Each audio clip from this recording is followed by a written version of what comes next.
I want to give our praises to Yahweh, Bahashem, Yahweh Shai, Bahashem, or Ka Kodash for giving me the spirit to push this work and watch. Now I'm finna give you this video in just a second. I mean, this video is a trip, man. Okay, Esau is the biggest liar of all time. Biggest liar of all time, man. Here it is. We've been pushing this truth for years. Okay, breaking down in the scriptures, the angels, okay, and what they're here for. Popping up, showing up here, showing up there. The prophecies surrounding the angels. Okay, the chariots of Israel watching over us. And here it is. You got this Israeli chief, this fake Jew, talking about he met the angels and, okay, sat down with them, talked with them, okay, had a council, and now they're working together as a team. And they have a military base, a joint base on Mars. What? Man, Esau is full of shit, man. So the angels are working with you now. They working with you now, and y'all gonna sit down, y'all having dinner together, y'all drinking coffee. Okay, I guess they would say they drinking some alien coffee. Probably gonna say some shit like that.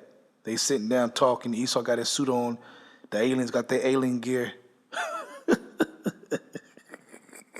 Oh, man. Oh, man.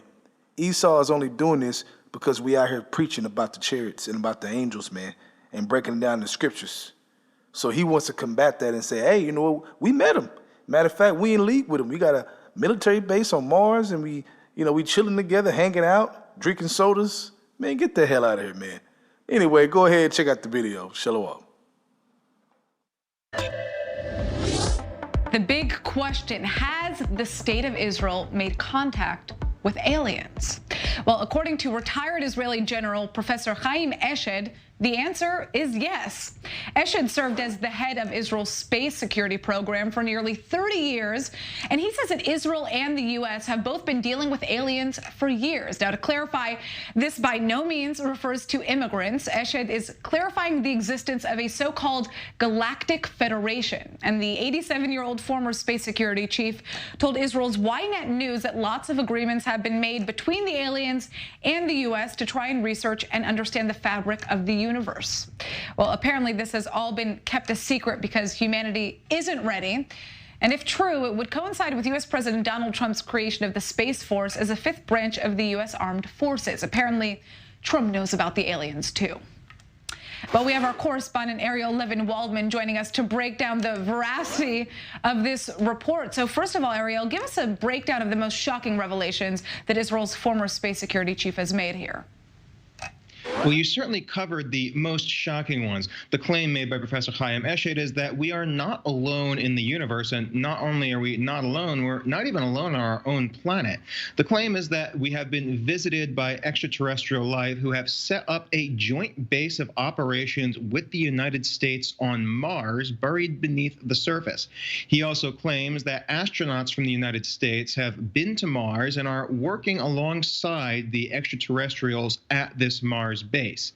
This in addition to the claims of a galactic federation, which, interestingly enough, echoes statements made in 2005 by former Canadian Defense Minister Paul Hellyer about visits by extraterrestrials to Earth as well. Very shocking statements, but extraordinary claims require extraordinary proof. Right. Well, you mentioned he talks about the secret underground base on Mars where there are American and alien representatives. I mean, Eshed has a serious background. This is a serious guy. Should we be taking his revelations seriously?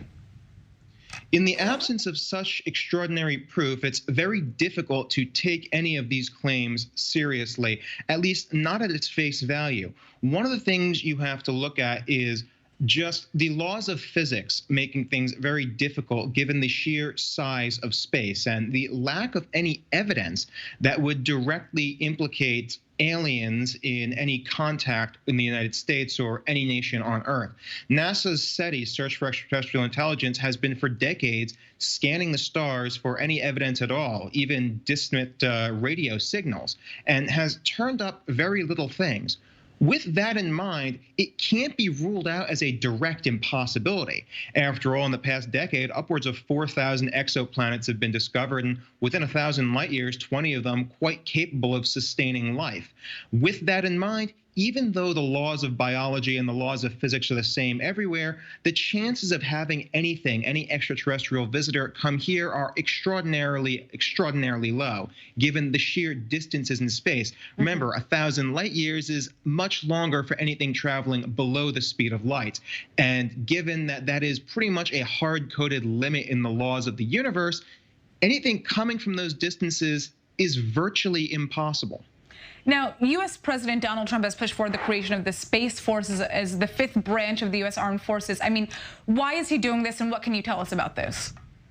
So it's much more likely that President Trump's pushing of the U.S. Space Force has much to do with peer-level enemy technological threats to the United States than the existence of extraterrestrial life or the visitation thereof.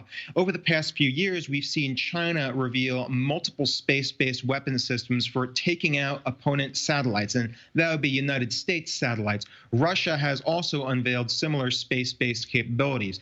The United States and anybody else in the modern world recognizes that satellites are more or less a linchpin of any modern civilization or modern military force. If you take out satellites, you take out GPS, and suddenly all of your ground and air forces are blind, deaf, and dumb, unable to communicate with one another or figure out any positions in the field. Likewise, in the same past few years, we've seen Russia and China develop and test hypersonic missiles. All of these are platforms that require space-based interventions to develop, to detect, and to interact with. And it's because of this that you see in the United States start putting more resources into this program. It's very telling that the segments of this new Space Force are the ones dedicated to missile counteraction and missile technologies rather than anything to do with the Pentagon's UFO programs. Well, why do you think that Israel's former space security chief is revealing this information now, speaking out about this? That's really anyone's guess. He said because at this point, the climate in the world has changed to the point where people are accepting that. Certainly, we've seen over the past decade conspiracy theories about aliens start to go mainstream. Just last year, you had 1 million people online say that they wanted to storm Area 51 to find out about the aliens. And we also saw declassification earlier this year by the Pentagon of UFO files. All of these things together create the atmosphere that perhaps we're not alone, and that in and of itself would allow anybody that deals with UFO things on a regular basis to come out and say, well, this is the time to throw your hat in the ring. Now, whether or not you can take this at face value, despite how high-ranking he is, goes back to the previous statement. In the absence of extraordinary evidence, it's very difficult to believe an extraordinary claim.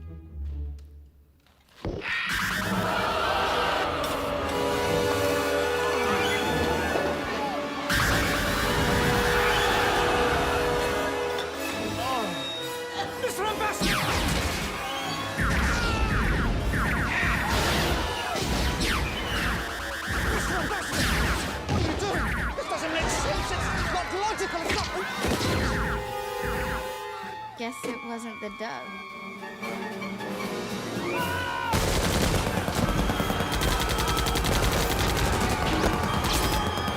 They blew up Congress.